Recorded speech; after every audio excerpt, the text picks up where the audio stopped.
പൊതുപരിപാടിയിൽ നൃത്തപരിപാടി അവതരിപ്പിച്ചതിനെ തുടർന്ന് ദയയില്ലാതെ ട്രോൾ ചെയ്യപ്പെട്ടതിനോട് പ്രതികരിച്ച് നടി മിയ ജോർജ് 2 മണിക്കൂർ നീണ്ടുനിന്ന നൃത്തപരിപാടിയുടെ അവസാന 5 മിനിറ്റിന്റെ ദൃശ്യങ്ങളാണ് പ്രചരിച്ചതെന്നും ഇനിയും ട്രോളുകൾ ഉണ്ടായിക്കോട്ടെ, റോയൽറ്റി ചോദിക്കുന്നില്ലെന്നും മിയ സമൂഹമാധ്യമങ്ങളിൽ കുറിച്ചു.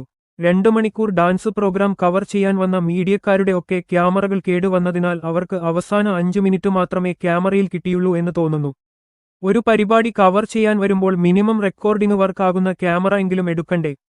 ട്രോളന്മാർ കഷ്ടപ്പെടുകയാണ് ഒരേ വീഡിയോയിൽ നിന്നും വ്യത്യസ്തമായ കണ്ടന്റ് ഉണ്ടാകുവാൻ.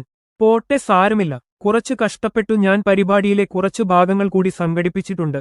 അത് കണ്ടു കൂടുതൽ ഊർജത്തോടെ ഈ സമൂഹത്തിനു വേണ്ടി അക്ഷീണം പ്രവർത്തിച്ചു ട്രോളുകൾ ഉണ്ടാക്കുക, വിൽക്കുക. റോയൽറ്റി ഒന്നും ഞാൻ ചോദിക്കുന്നില്ല, കയ്യിൽ വച്ചോളൂട്ടാ, മിയ ജോർജ് കുറിച്ചു. മിയയുടെ കുറിപ്പ് ഇതിനകം ശ്രദ്ധേയമായി കഴിഞ്ഞു. നിരവധി പേരാണ് പ്രതികരണങ്ങൾ അറിയിക്കുന്നത്.